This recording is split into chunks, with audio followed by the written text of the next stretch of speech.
May 31st, 1911. The second Olympic-class liner is finally complete after 2 years of construction. It'll be ready for its first voyage a year later. It's the most luxurious ship in the world. They call it Titanic. You just read the groundbreaking news in the Daily Herald and decide to treat yourself to a trip on this floating gem. You head over to the White Star Line's headquarters in London to buy yourself a ticket. You get the cheapest first-class fare for £30. That would be over $4,500 today. Wednesday, April 10, 1912. The day is finally here.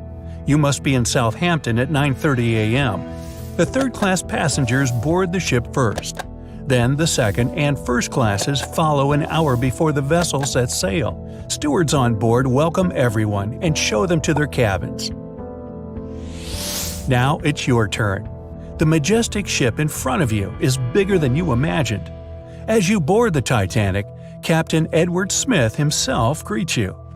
Your trip will begin shortly. By the time the liner stops at Cherbourg in Queenstown, over 2,200 passengers and crew will be on board, embarking on their transatlantic trip. The Titanic is ready to sail, and you hear the horns from the deck as you wave goodbye to the people below.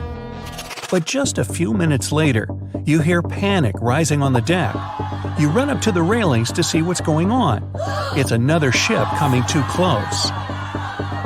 The side of it says SS City of New York. Titanic has barely left the dock, but it looks like there's about to be a collision.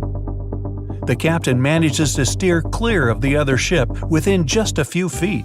Phew, that was close. The ship is scheduled to arrive in New York a week later on April 17th, but that's only if things go according to plan. The weather is clear until Sunday the 14th.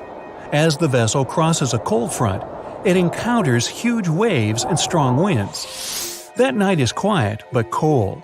The Titanic starts getting warnings from other ships about drifting blocks of ice in the Grand Banks of Newfoundland. But this time, the great ship doesn't continue to travel at full speed. Instead, the captain slows her down. He wants to make sure the lookouts will have plenty of time to spot any icebergs along the way, even if it means arriving in New York behind schedule.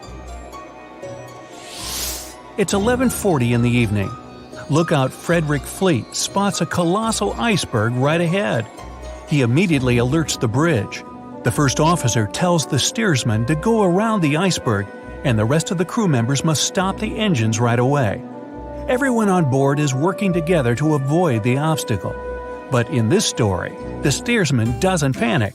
He immediately turns the wheel the right direction away from the iceberg. Many passengers have already been awoken by the commotion and jostling. Some go on the deck in their nightgowns and pajamas to see what's going on. A few peek over the right side of the ship to get a closer look. You and everyone else watch anxiously with white-knuckle grips on the railing. The stress and cold make you shiver. You can't help but wonder if the Titanic will collide with the iceberg.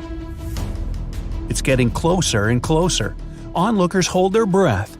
It's so quiet you could hear a pin drop. And then, within a mere inch, the ship slowly sails by the ice monster. There was no contact, no gap ripped in the hull hundreds of feet long that would allow water to flood into the lower compartments. Everyone starts clapping and hugging each other. After doing all the necessary checks, the captain officially announces that everything is all right.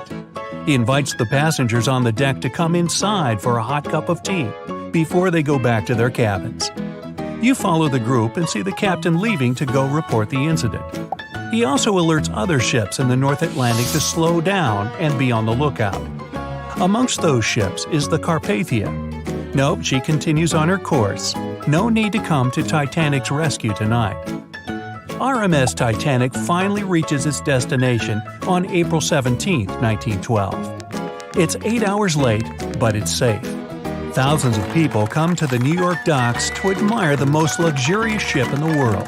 It had a successful first voyage. Before getting off the ship, some passengers exchange addresses to write letters to each other, like tennis players Richard Norris and Carl Baer. Both were on board the Titanic, but this time, Norris didn't spend hours in the cold water of the North Atlantic trying to help other passengers, almost losing his legs to hypothermia. And Bear was never on a lifeboat with his girlfriend, where he asked her to marry him. No, this time, he did it with friends and family around, and they all celebrated the engagement. The two tennis players end up playing their first match together later in 1912. Norris became one of the best players of his generation and won the Davis Cup 5 times. Margaret Brown was going back to the U.S. to see her sick grandchild. This time, she didn't have to help passengers get on lifeboats and never got on Lifeboat 6 herself. When Brown gets off the ship, she runs to her grandson's side. This time, she never met the crew or the captain of the Carpathia to give them an honorary silver cup. She kept doing philanthropic work, but she never became known as the unsinkable Molly Brown. Violet Jessup never liked the idea of sailing in the North Atlantic because she knew how bad the weather could be. She was cautious, having just survived a crash a few months earlier. It was on the Titanic's sister ship, the Olympic. But her friends convinced her to join the legendary ship's crew. This time, she was never called on deck to help passengers and never boarded Lifeboat 16. She continued working on the Titanic until her retirement, meaning she was never taken on as a nurse of the Britannic, and in November 1915, it didn't become the third shipwreck Jessup would survive.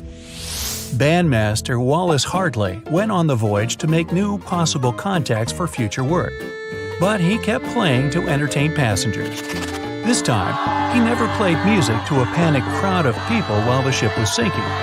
He survives. He goes home to his fiancée, gets married, and starts a family. He continues entertaining people on the North Atlantic run.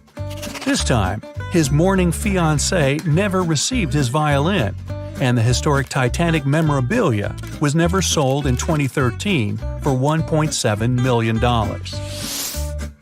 Bertha Main met the love of her life, Quig Baxter, in Brussels while he was traveling with his mother and sister. Baxter wanted to take Main with him, so he secretly booked her a cabin under the name Mrs. de Villiers. This time, he never had to guide his family to a lifeboat. His family met his girlfriend when they got off the ship, not on Lifeboat 6. This time, Baxter survived. He returned to Canada with his girlfriend, and she never went back to Europe alone. Main's nephew would never find a shoebox in her closet with memories from the Titanic. Dorothy Gibson was playing bridge that night with a couple of New York bankers. When she went back to her stateroom with her mother, she never heard that long, sickening crunch and never got on Lifeboat 7.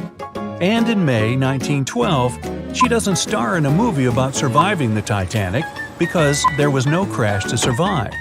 She went on to do great things, and she eventually moved to France with her mom. In this hypothetical story, the Titanic went on to have a successful career. It was the most luxurious ship for many years to come. It did the North Atlantic run countless times, and it successfully delivered passengers and mail where they needed to go. After 25 years in service, the old liner was scrapped. Another large vessel replaced it. It had more room for lifeboats and a large enough deck for people to walk and play. The White Star Line Company would eventually merge with their competitors. But this time, because their ships didn't sink, they made enough profit to continue going strong. In 1980, the company would become a major airline. Their first trip was from Dublin to New York. The plane was nicknamed Titanic in honor of the airline's historic ship. And this time, in 1985, the only thing oceanographers find at the bottom of the North Atlantic is corals, fish, and mollusks. And a rather large blue diamond necklace. Hold on. Nah, just some broken blue glass. Never mind.